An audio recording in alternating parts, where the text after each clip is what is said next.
The House of Gifts. I'm going to give myself a little plug. If you go on YouTube and key in Nanny Golden House of Gifts, you'll find about 5 vignettes that I created.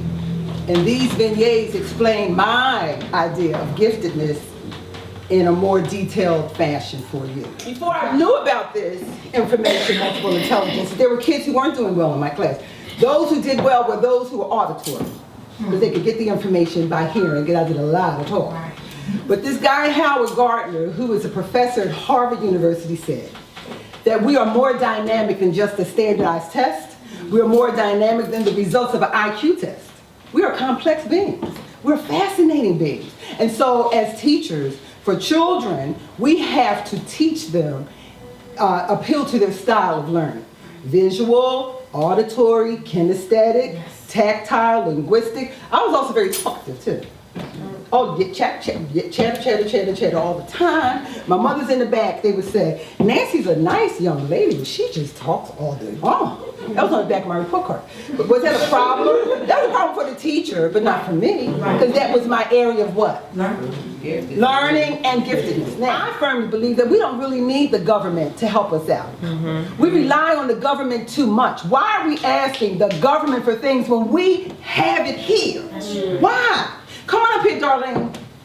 Come on up here. Come on up. Now I'm living in Philadelphia. I'm having it hard. I'm a mom with 6 kids. My men are gone. Come on up here, Darlene. And I got all these babies I can't feed, and my welfare check comes late. But you know what? Miss Darlene loves to cook. I'm telling you, you go to Darlene's house on a Wednesday. You say, Darlene, what you got for dinner? Oh, come on up for dinner. But what she will have on a Wednesday, ribs, chicken, mashed potatoes, baked macaroni, biscuits freshly made, and a lemon cake. And you're like, Wednesday? Oh, no. So in your community, if you have a gifted person like Miss Darlene, not that cooking is her gift, but definitely love is her gift. And definitely service is her gift, right? You knock on her door, Miss Darlene, my baby's gonna have no food, You know, if she knows, she's going to say, what do you need, baby? Yes. You don't need to ask the man for the welfare stamp. You have a neighbor that can help you. And then maybe when you go in and eat at her table, she'll show you, young lady, how you're supposed to cook a meal for your child instead of going to the Chinese store. Thank you. Come on in. Right.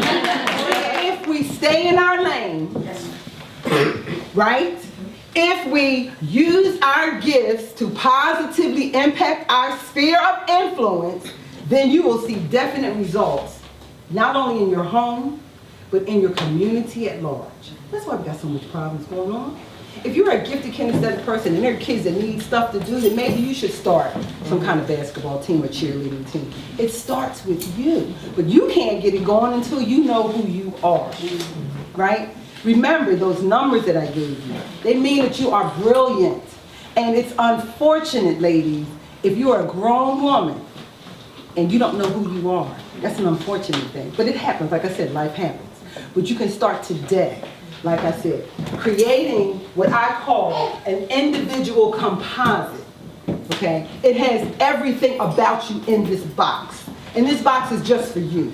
And you go into this box and you constantly read the information that you've gathered about yourself. Read the information that people have said about you.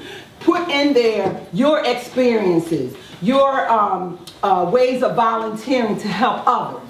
Because your gift is not for you. Did you know that?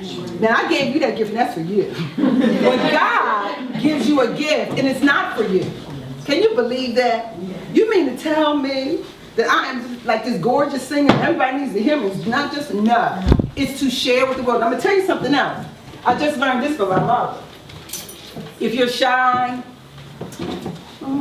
don't like to be seen, I just want to be a background chick. No, you're selfish. Did you know that? Because what you're really saying is, I'm all about me, and I don't want to share me. I don't want nobody to know about me. You're selfish. Think about it.